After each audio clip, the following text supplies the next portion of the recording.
Hello, welcome to another episode of Sit Down for Stand Up, the podcast where we talk with comedians. I have with me today a musical comedian, Ashley from Warwickshire. How's it going, Ashley? We good? It's going very well, thank you. How are you doing? Very well, thank you. I did a gong show last night, and I lasted 3 minutes 20 seconds.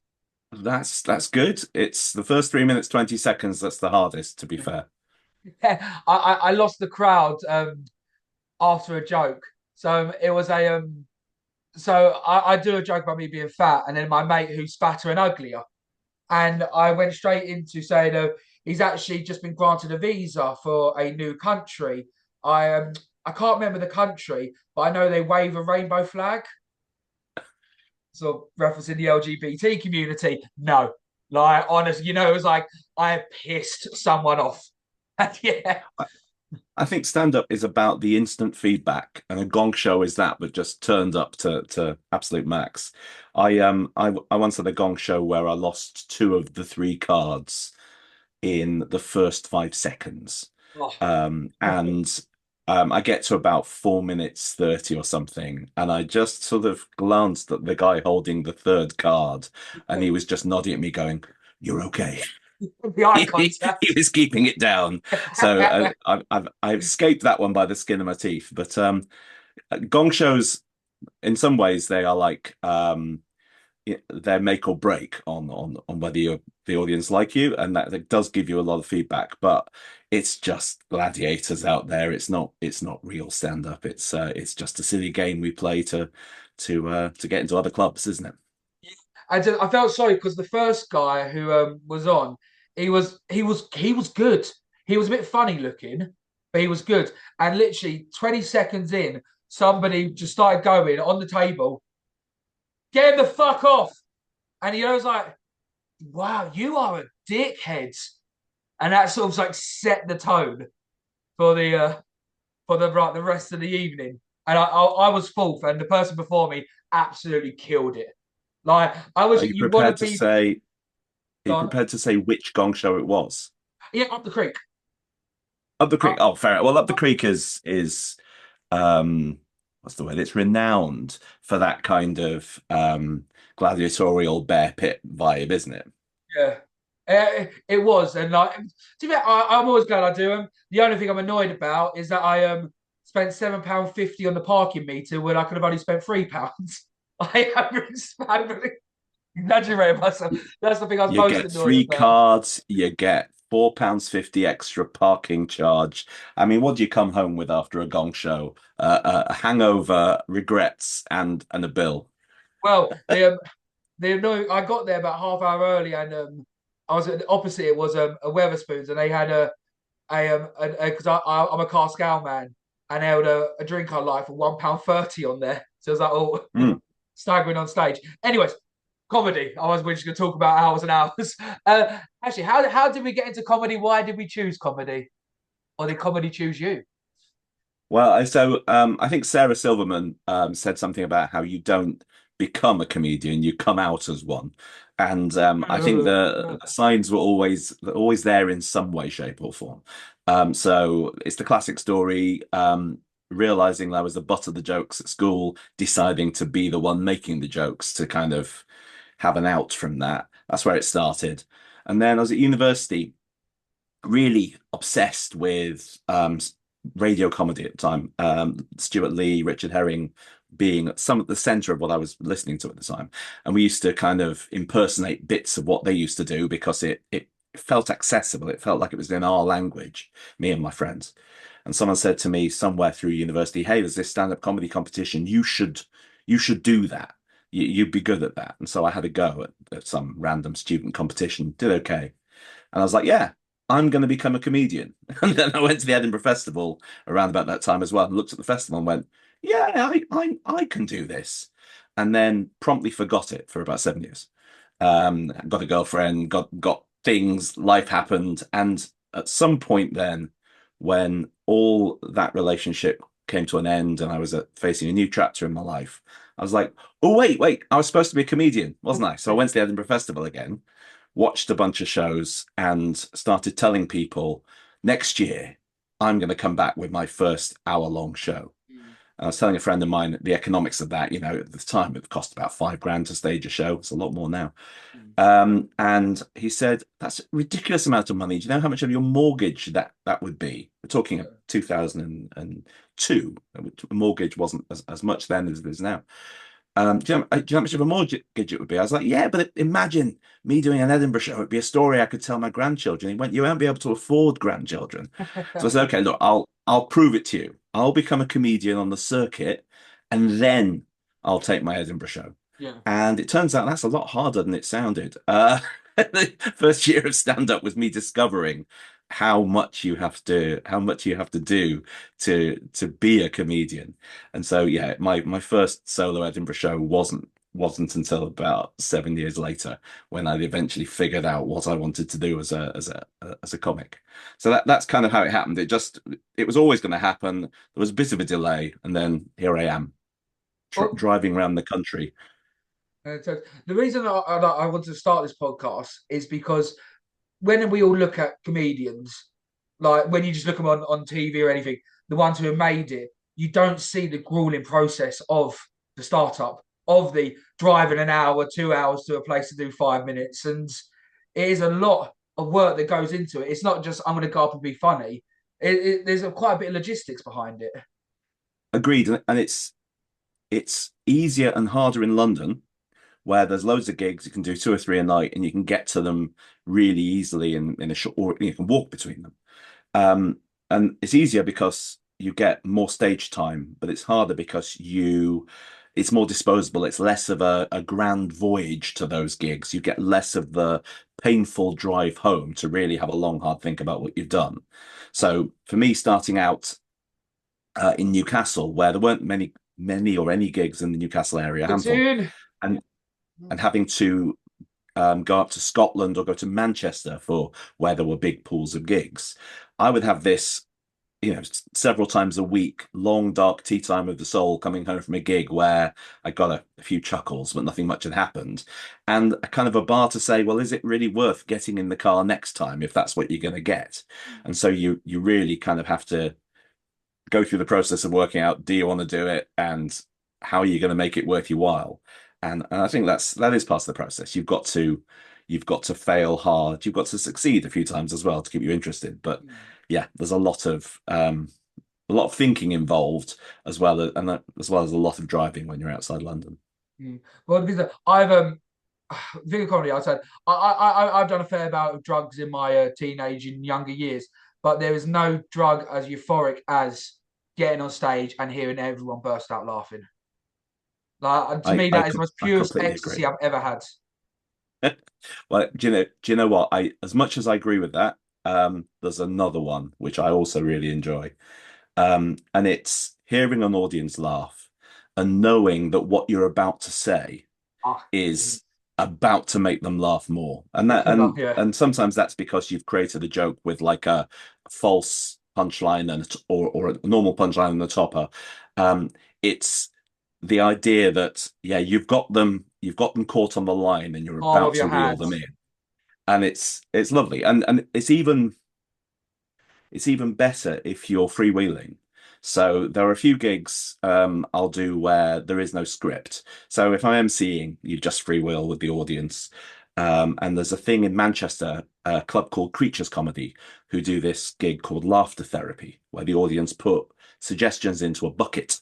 And the idea is the comedian goes onto stage, takes the suggestions out, which are like problems that the audience has, and then tries to answer them. And I do it as a musical comic, so I'm going to sing songs to answer their questions. So I'm like, well, this next song is called, pulls out thing from bucket, and then you have to just create it now.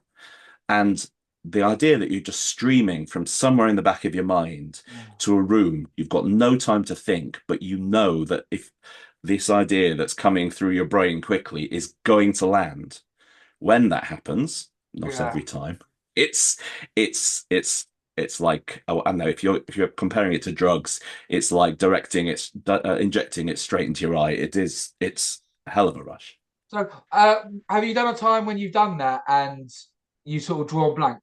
Because I'm not at the stage where I could say I could confidently go up free will, Like mine's still very well scripted. No, it's poorly scripted, but So drawing a blank, no, because there isn't the circumstances don't really allow you to draw a blank. You can come up with something crap. right, okay. Just give me 1 second. There's a phone ringing here, which hopefully somebody will answer. It's all right. So yeah, I'll tell you. So with yeah, with my one yesterday, like I did a couple of I do open closed-ended questions, but I don't really engage the audience much in case I'm scared of drawing a blank. So okay, so with your Just pause 1 second. We've got this telephone problem. Give me a second.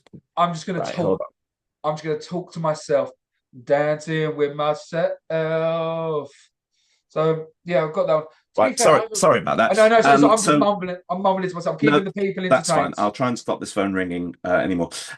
So you asked me the question about drawing a blank, and so you can draw a blank, and it depends if your brain's firing on all cylinders, right? But more likely you'll come up with something crap that won't land.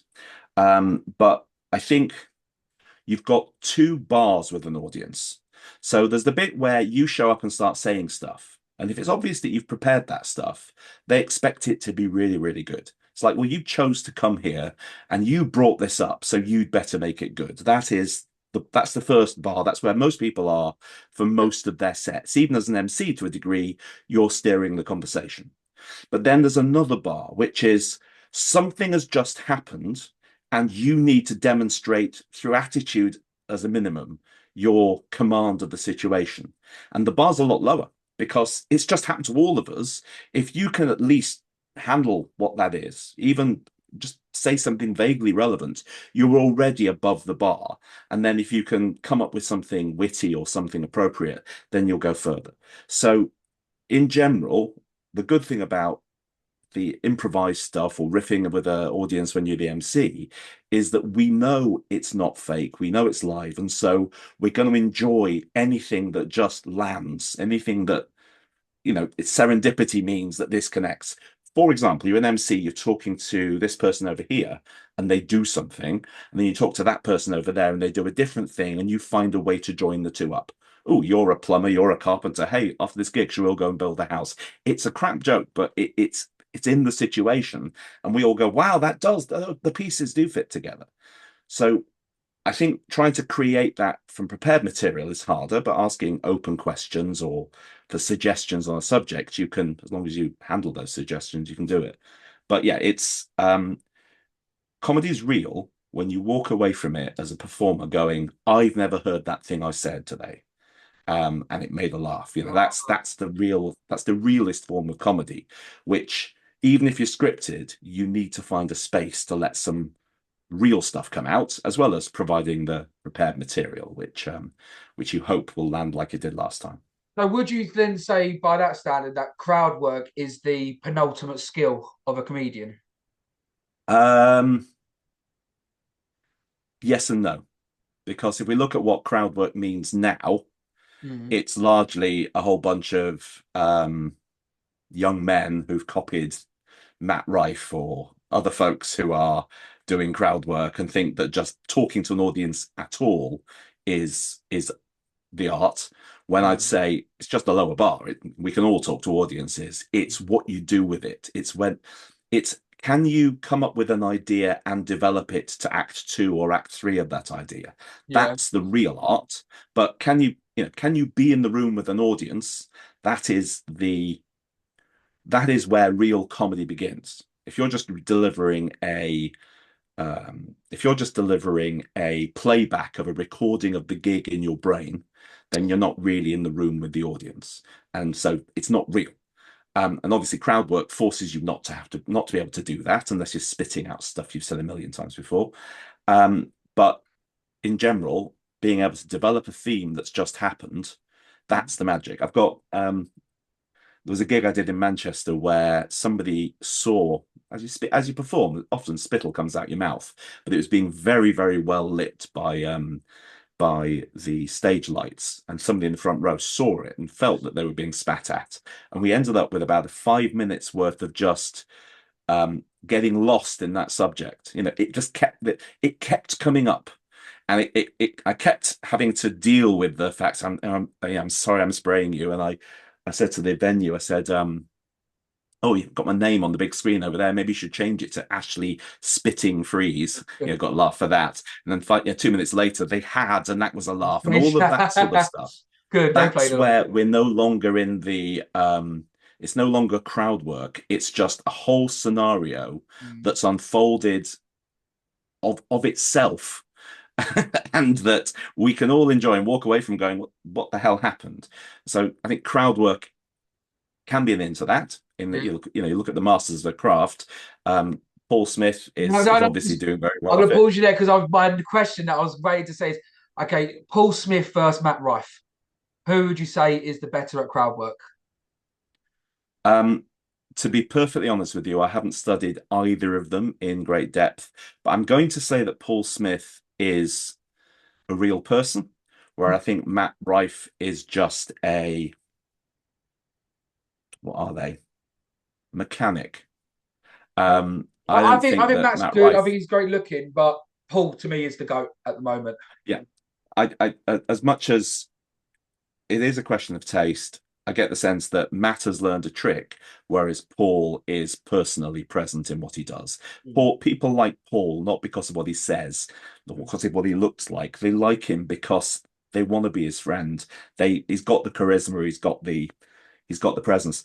Um, and being on the circuit, we all know people who can blow Paul out the water, but that doesn't mean Paul's less charismatic or less somebody you want to be with. To be honest with you, if you gave me a chance to go and see Paul Smith or go and see Scott Bennett, Scott Mm. Bennett, who is very, very scripted with a lot of what he does, but also has this amazing ability to just go off and make something out of nothing in a room. I'd see Scott Bennett every day of the week because he is a powerhouse, and he's amazing.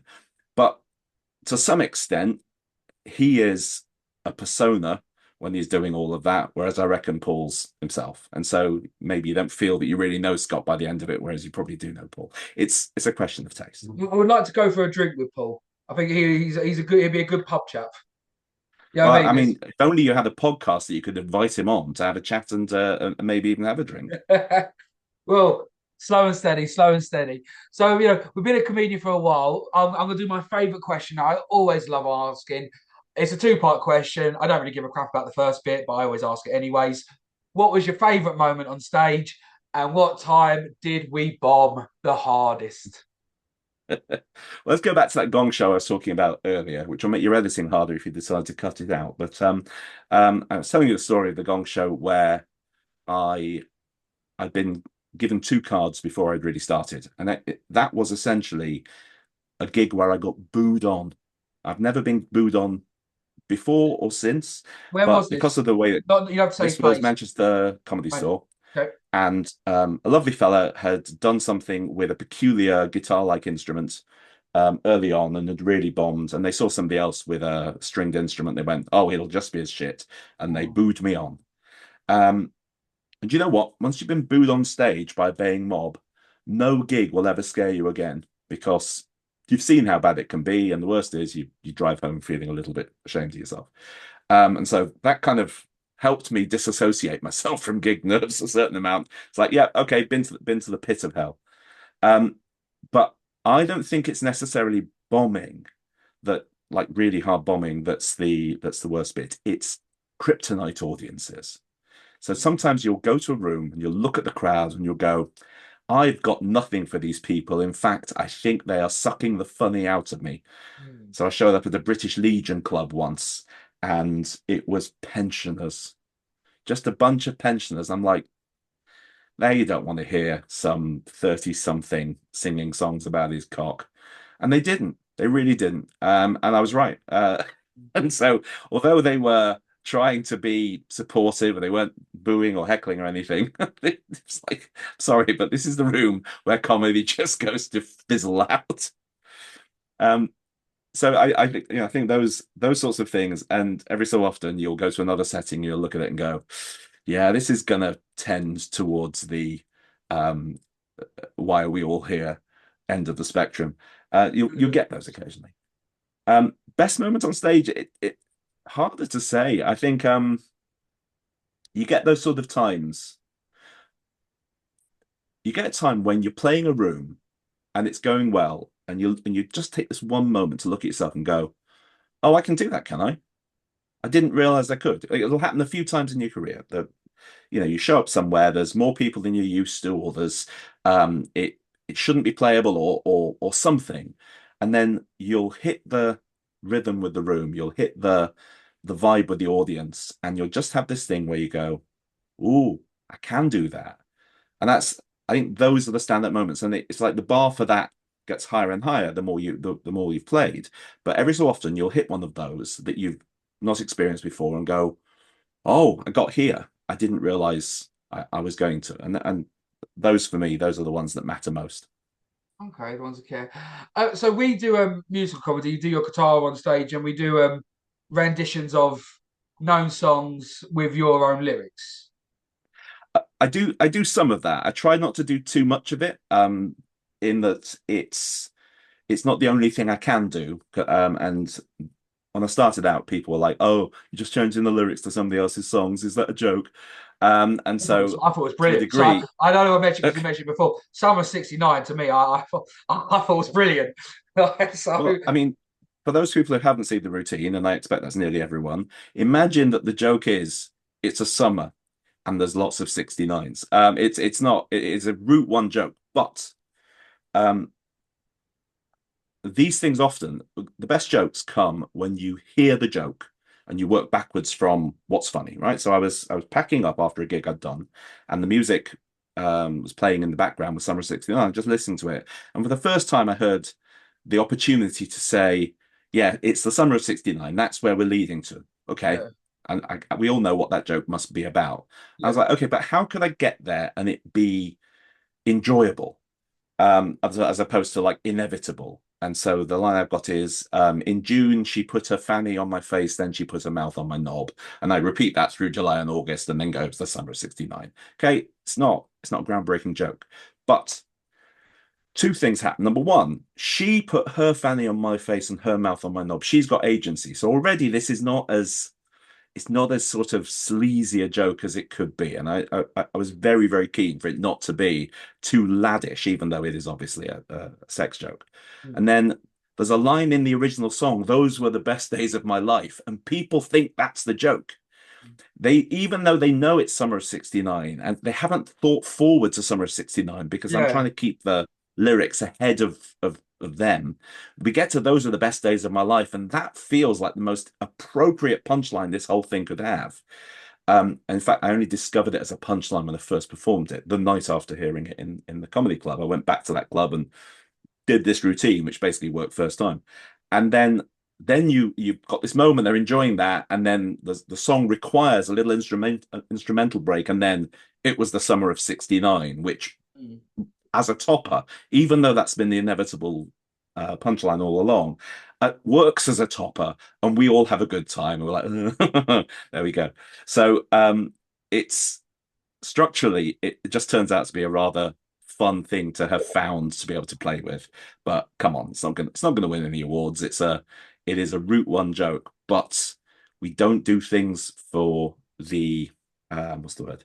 We don't do things for the criticism. We do things that make us and the audience laugh, and it's delightful knowing whenever I'm in that song, knowing what's to come. It's fun, except with the Kryptonite audience who just look at it and go, "Hmm." oh, yes. But I've always thought comedy awards was weird because how can you decide if something's funny or not when it's all pure personal perspective? No, I agree. I mean, there are things I write that I'm proud of, and Mm. there are things I write that I go, it's Low I've hanging adopted fruit. it. Like, It's part of my family now. I love it. But let's be honest with you, um, I'm not going to claim it as a discovery. I mean, it's like the guy says, I've got this so amazing adopted. new cure for a headache. Where did you discover it? In Boots. It's this packet of paracetamol. It's not a grand discovery. It's not an innovation, but at Mm. the same time, works, makes the Yeah. headache go away. So why not? Yeah. How many times would you say you would do a bit? So you wrote a new bit, How many times would you do it on stage before you decide, yeah, it's part of my family, or no, off to the abortion clinic? Um, let's the abortion clinic metaphor really hurt. Sorry. So I don't have a rule, like a hard and fast rule. So sometimes you'll do something, and even if it gets a laugh, you'll know I don't feel right. It doesn't feel like me. Mm. Sometimes you'll do something and it won't land, and you'll go, they were wrong. Um, and and sometimes you'll do something for a while thinking it was the right thing to do, and then realize after a time that you've been, what's the word, showing it favor that All right. nobody benefited from. But as a general rule, something that works out of the gate without too much thinking it's good for a reason. So I'm not saying all your jokes must work first time, because there's a routine I also do, another parody song about the song Crazy by Niles Barkley, where I rather that does that make me crazy, I sing something else. Does that make it whatever? Some things that vaguely rhyme with crazy. And it took half a dozen gigs before I learned how to play that song live. Okay. And now I sit there in the middle of that song, knowing what I'm about to say, knowing that most audiences will go to an applause break or give me a long laugh when this punchline comes out. And so it's, it grew into being a routine that I just can't live without. But it didn't, its start was very shaky, partly because I couldn't quite time it right. I couldn't quite play it right. So it's never one rule. But in general, um, if you can come up with something that's a fully formed idea that just works, it's probably going to work first time. It's probably going to go straight into the set. Most things don't. 5%, that's your attrition rate when you're coming up with stuff. I would say 5% success rate, a 95% attrition rate. How often would you say you do new material, or have you got like a pretty like concrete set amount now? Um, Not as much as I'd like to. So I should write more. I'm actually in the process as we speak of putting an album together, which is some songs I've written in the last few weeks, some things which I've written and released or performed on stage, and that I'm creating long-term recordings of. And it's really healthy to come up with new ideas and make new things. It's really a good way to expand. But, and this is maybe more true of a musical comic than spoken stand-up, sometimes you can create something which is a perfectly well-crafted thing, but it doesn't belong on the stand-up stage. So I'm going to say that 80% of this album I release does not belong being performed live Can you give me an because it's example of not got that? that vibe. Um, yeah, sure. So the song I was just remixing a song of mine today, which is on my YouTube channel. Like and subscribe. Which is a So song called you'll get all your credentials will be on the pods. So I released it maybe 4 years ago. It's called Billionaires Are Going to Space. Whenever the billionaires were going to space, I decided to create a David Bowie Space Oddity style song about Uh, billionaires going to space.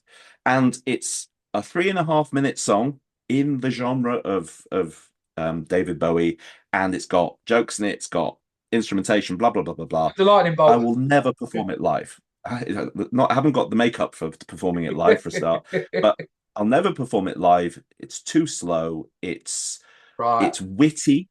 It's a piece, but Mm. it's not got the rhythm of stand-up. And as a musical comedian, I've got to be careful with the fact that I can be really attracted to some nice sounds, and that's not the same as making funny jokes. So you, some things, I mean, I released 3 albums last year using AI as the band, with me writing funny lyrics for the AI to sing. And I love those songs.